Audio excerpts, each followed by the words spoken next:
What is up, everybody? We are playing Metal Gear Solid Snake Eater today, so welcome to the channel. It's been a minute since I played a good ass game. Today we're gonna get down.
After the end of World War II, the world was split into two, East and West. This marked the beginning of the era called the Cold War.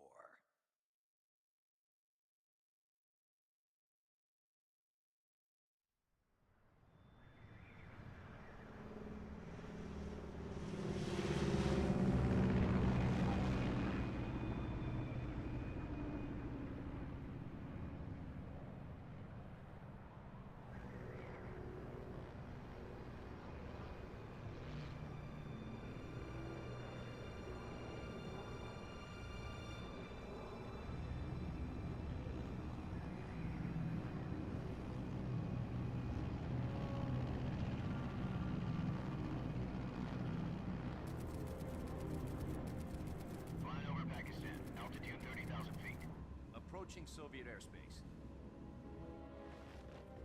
20 minutes to drop off. Commencing internal depressurization. Equipment check. Arm main parachute. All right. You ready to go? Drop zone still showing a high pressure mass. Cav okay. Good. We've got high visibility.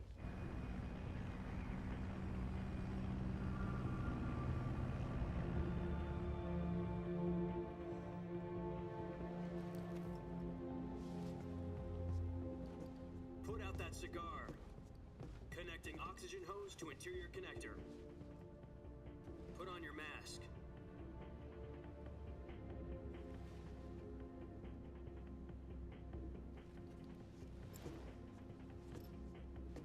Does this panty waste know what he's doing?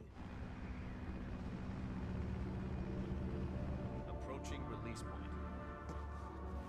10 minutes to drop off. Hey, are you deaf?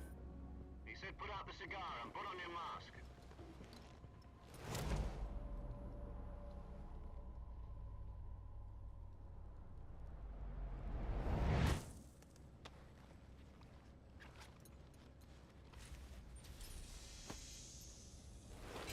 Depressurization complete. Checking oxygen supply. 6 minutes to drop off. Opening rear hatch.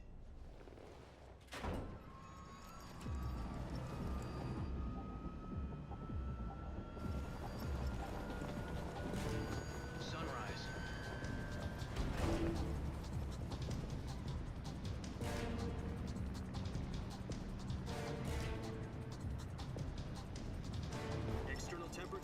46 degrees Celsius. 2 minutes to drop off. Stand up.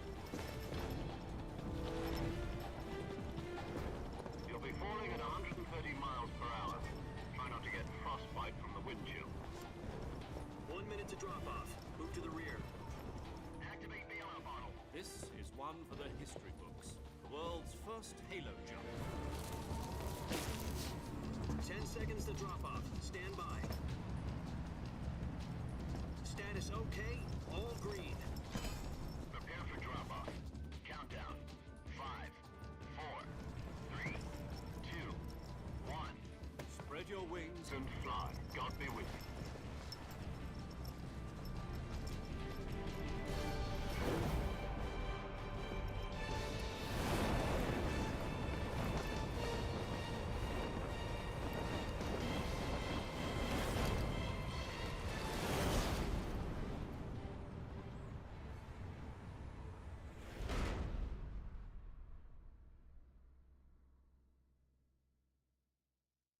Jack, I've got some important news. The head of the CIA has finally given us the green light for the virtuous mission. Virtual mission? No, the virtuous mission. The future of our Fox unit depends on it. If it succeeds, we'll be officially organized into a unit. Virtuous mission? Sounds like some kind of initiation ritual. Don't get cocky. This isn't a training op. Right. So what exactly is this wonderful mission? Well, about 2 years ago, a certain Soviet scientist requested asylum in the West through one of our moles. His name is Nikolai Stepanovich Sokolov. He's head of the OKB 754 Design Bureau, one of the Soviets' top-secret weapon research facilities, and the East's foremost expert on weapons development. Sokolov? Isn't he that famous rocket scientist? The very same. On April the 12th, 1961, the Soviets achieved the first manned spaceflight in history. The Earth was blue, but there was no God. Well spoken. The rocket that carried Yuri Gagarin to orbit was the A-1, known as the Vostok rocket. Sokolov is said to be the man most responsible for the multi-engine cluster used in that rocket. After Gagarin's flight, Sokolov left rocket development to become the head of the newly established Design Bureau. From a lowly technician to head of a design bureau, that's quite a success story, so why'd he want to defect? It seems he'd become afraid of his own creations. Afraid? Call it a crisis of conscience. And for that, he left his country and his family behind and went over the fence? Not exactly. One of his conditions was that his family was also to be taken safely to the west. We used a mole to get the family out first, and succeeded in sneaking Sokolov over the Berlin Wall shortly afterwards. I was the one who conducted the operation. The security on the eastern side was still full of holes back then. Then what? We got Sokolov over in one piece, but the whole ordeal had left him exhausted, and we checked him into a hospital in West Berlin. It took him 2 weeks and more than 600 miles to get from the research facility in the Soviet Union to Berlin. He was in no condition to say anything coherent. And it was only a week later that we had something much bigger on our hands. The Cuban Missile Crisis. October the 16th, 1962, President Kennedy received word that the Soviets were in the process of deploying intermediate-range ballistic missiles in Cuba. The President demanded that the Soviets dismantle and remove the missiles. At the same time, he announced a naval blockade to prevent further missile shipments from reaching Cuba. But the Soviets didn't back down, instead placing their armed forces on secondary alert. Soviet transport ships carrying missiles continued on course towards Cuba. US and Soviet forces went on alert for an all-out nuclear war. Frantic negotiations were conducted through the UN's Emergency Security Council and unofficial channels to end the hair-trigger standoff.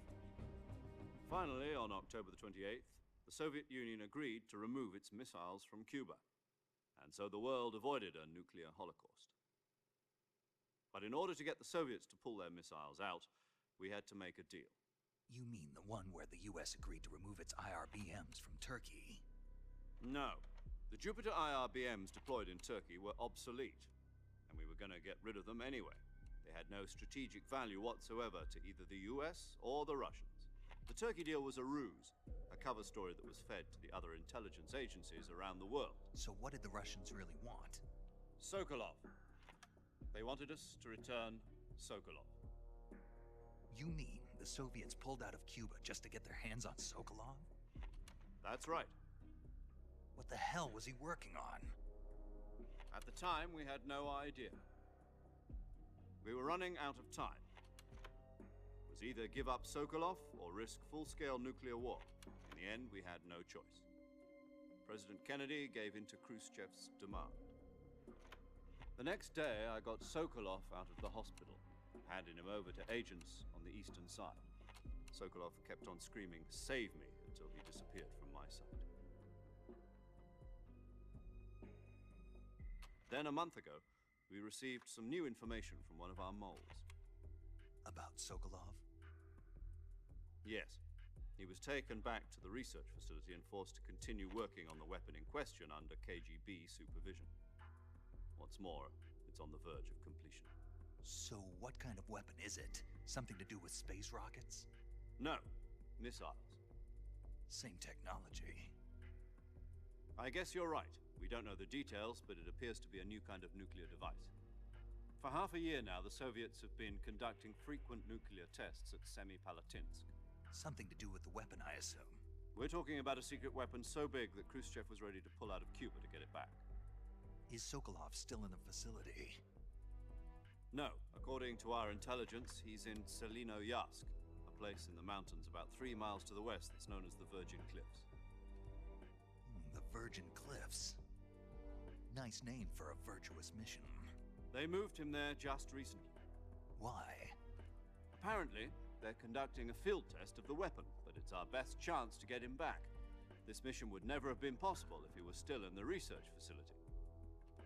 This is our last chance. Sokolov must have known that too when he contacted us.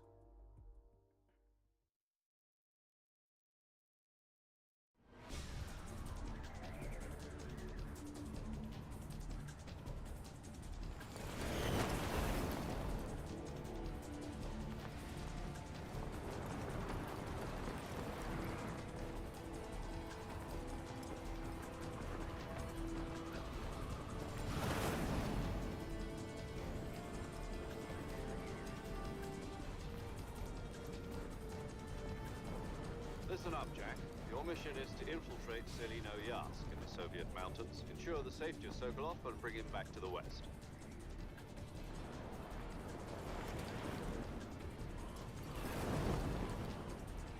If we don't get Sokolov back before that weapon is complete, we'll be facing a major crisis. The clock is ticking.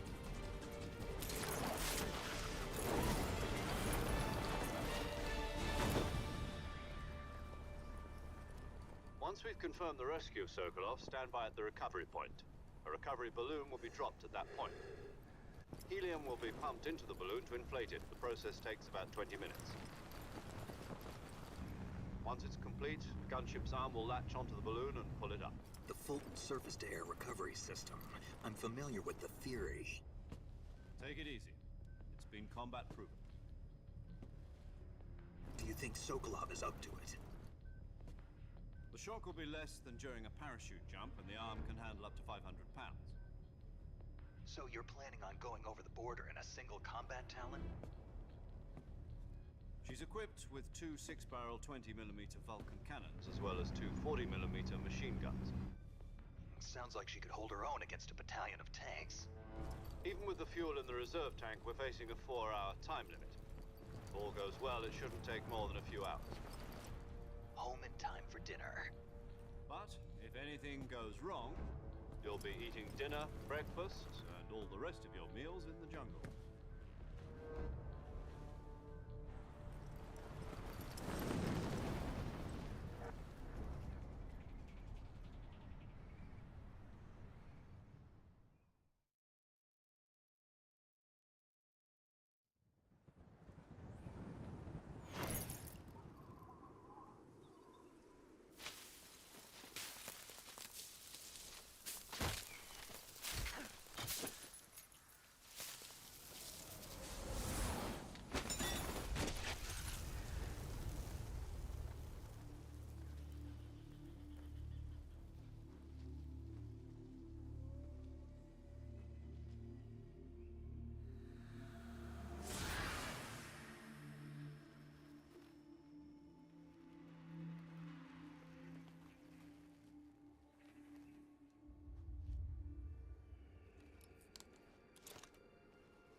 you copy?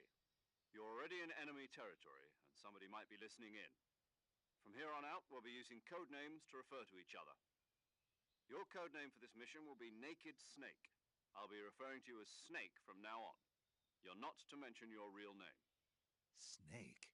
Oh, you don't like snakes? What do you mean? You've eaten one before, haven't you? In survival training? I'm glad to hear that. I don't know if I'd ever order one in a restaurant, but... Be careful, you might not have a choice. What about you, Major? What should I call you? Let's see. I'll be Tom. Call me Major Tom. This will be a sneaking mission. You must not be seen by the enemy. You must leave no trace of your presence. Is that clear? This kind of infiltration is the Fox unit's speciality. In other words, weapons and equipment are procured on site. That goes for food as well. You're completely naked, just as your name implies. Great. Now I see why you asked me if I like snakes. I suppose calling me Snake was your idea of a joke, too. No, there's a good reason for that. I'll tell you later when the time is right. Gotcha. Getting back to the subject, how exactly am I supposed to feed myself? You've been issued a knife and a tranquilizer gun. Use them to hunt for food. You'll also find some medical supplies in your backpack. Yeah, about the backpack. I lost it in a tree on the way down. I see. Well, you'd better go back and get it then. You know where it is? No problem. I can see it from here. It's stuck on a branch. To climb a tree, stand in front of a tree that's covered in ivy and press the action button. I'll be monitoring your progress over the radio. We can't risk violating Soviet airspace, but I'll be in the gunship. My frequency is 140.85. I'll give you a call if I need to talk to you. If you need to talk to me, use the send function. Okay, Snake, go get your backpack.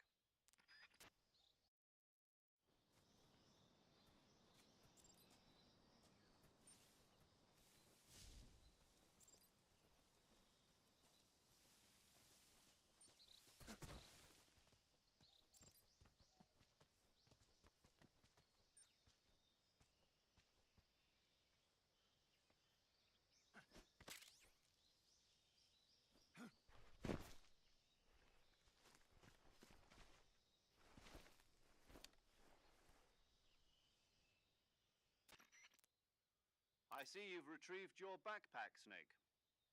To equip a weapon, it's necessary to take it out of your backpack. In the survival viewer, choose Weapon from the backpack. Your available weapons will be displayed in a list on the screen. From that list, choose the weapon you want to equip and press the Enter button. For other equipped items, just do the same thing from Item. Got it. Use the survival viewer backpack. Yep, that's right. Survival is fundamental to this mission. After you've been out in the field for a while, your stamina will start to drop. If your stamina gets too low, it'll affect your performance. You won't be able to shoot accurately, for example, and your wounds won't heal as smoothly. Keep an eye on your stamina so you don't run out. To recover lost stamina, you can hunt for local flora and fauna. You can use either your tranquilizer gun or your knife to hunt. My only weapon is a Mark 22 Hush Puppy tranquilizer gun? That's right. It's been fitted with its own suppressor. However, the suppressor will deteriorate every time you fire. Once its durability reaches 0, the noise suppression effect will be gone. So don't get too trigger happy with it. The suppressor's durability is shown in the icon. Any weapons and equipment beyond what you're carrying now, you'll have to find as you go. I have to find my own weapons and equipment? Whose crazy idea was this anyway? Solo covert actions are standard Fox operating procedure. You can't leave any traces of your presence. No weapons, equipment, footprints, sweat, or bodily waste. The same goes for bullets and cartridges, too. Your presence in enemy territory is already a violation of international conventions of warfare. There aren't supposed to be any American soldiers in Russia. It could spark an international incident. You can't let anyone see you. You can't let the enemy know you're there. This is a stealth mission. You're a ghost, Snake, in every sense of the word. And there'll be no rescue if you're captured. The military and US government will deny any involvement in the affair. Then I'll just have to take care of myself, huh? I'm afraid so. You've been given a fake death pill for that purpose. SAS guidelines stipulate that soldiers on covert ops like this one be issued a potassium cyanide capsule. Tape it to your body so you can take it when you need to. How generous of you. Use it if you're taken prisoner by the enemy. It'll send you into a state of false death for a short time. Fooling them into thinking that I'm really dead. So, how do I come back to life? Just take the revival pill. You mean that thing they put in my tooth before the mission? That's the one. But be careful. If you remain in a state of false death for too long, nothing will be able to bring you back. Remember that. I'll keep it in mind. You said this was a solo mission, right? Right. I guess that means I can't count on any reinforcements. Correct. The mission rests entirely in your hands. A real one-man army. Relax. There's a support team ready to back you up over the radio. Who? I'll introduce them to you. This time, survival is of utmost importance. The first member of the support team will be in charge of monitoring your physical condition, acting as a medic, so to speak, as well as recording your mission data. She's a member of Fox as well, and she's here on the gunship with me. She? Hello, Snake. I'm paramedic. Nice to meet you. Paramedic. As in a medic who comes in by parachute. Aren't you going to tell me your real name? Are you going to tell me yours, Mr. Snake? My name, huh? It's John Doe. And they call you Jack for short. You're a regular Captain Nemo. A name means nothing on the battlefield. After a week, no one has a name. What's your name? Jane Doe. Very funny. I wasn't joking, but I'll tell you my name only if you manage to make it back alive. My frequency is 145.73. She's also in charge of recording your mission data.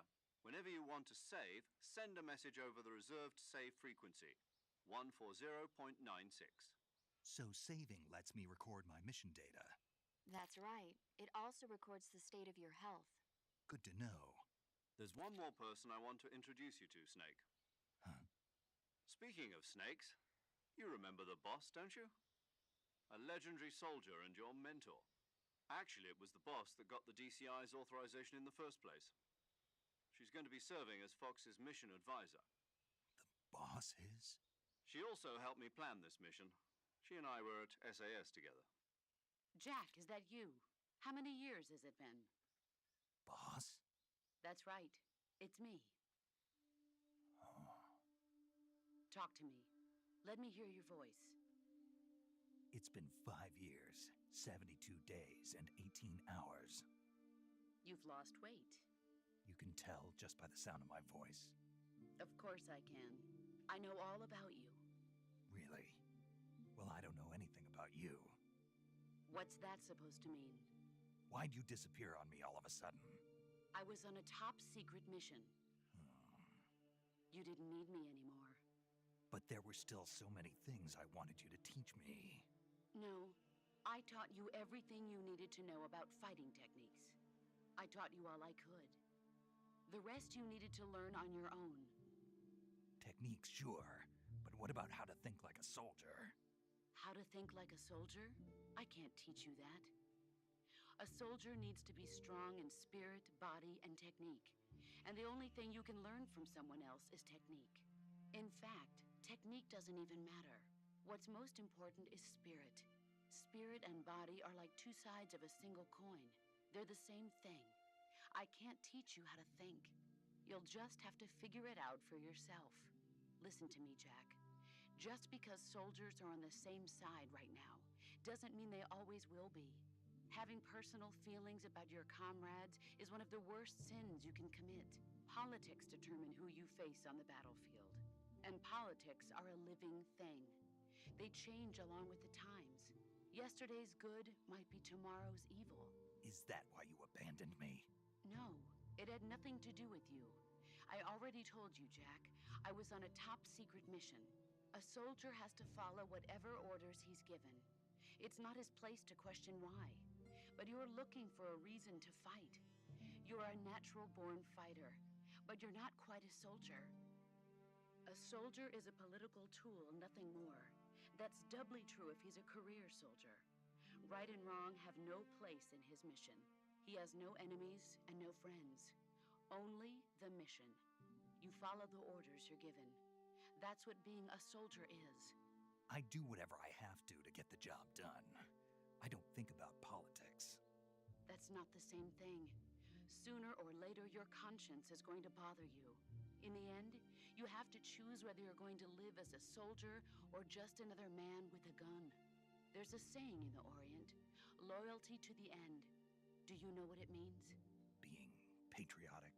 It means devoting yourself to your country. I follow the president and the top brass. I'm ready to die for them if necessary. The president and the top brass won't be there forever. Once their terms are up, others will take their place. I follow the will of the leader, no matter who's in charge. People aren't the ones who dictate the missions. Then who does? The times. People's values change over time, and so do the leaders of a country. So there's no such thing as an enemy in absolute terms. The enemies we fight are only enemies in relative terms, constantly changing with the times. As long as we have loyalty to the end, there's no point in believing in anything, even in those we love. And that's the way a soldier's supposed to think? The only thing we can believe in with absolute certainty is the mission, Jack. All right, but do me a favor. What is it? Call me Snake. Snake. Oh, right. Your code name is Snake. It suits you well. That's right. The legendary unit that the boss put together during World War II was a snake. The Cobra unit, a group of heroes that brought the war to an end and saved the world. As long as you've got a legendary hero backing you up, you'll be fine. Isn't that right, Snake? Yeah, I can't think of anyone else I'd rather have with me. Oh, and one more thing, boss. Yes? It's good to hear your voice again. Same here. After all, who knows if either of us will make it out alive? Snake, you were always best at urban warfare and infiltrating buildings. But this is the jungle. Survival is going to be key. Those CQC techniques I taught you are sure to come in handy. CQC? Close quarters combat, huh? I've been in the Green Berets for the past few years. I'm probably pretty rusty. Not to worry. I'll be here to help you remember. After all, this is your first actual survival mission. I'll be supporting you over the radio. Where are you, boss? Next to the major? The boss is communicating with us by radio from aboard a Permit-class submarine in the Arctic Ocean. My frequency is 141.80. Call me if you need my advice on battle techniques. Gotcha. Your mission is to retrieve Dr. Sokolov. Dr. Sokolov is being held in an abandoned factory located to the north of your current position. Avoid heavy combat and don't let anyone see you. Don't forget that this is a stealth mission. Snake, try to remember some of the basics of CQC.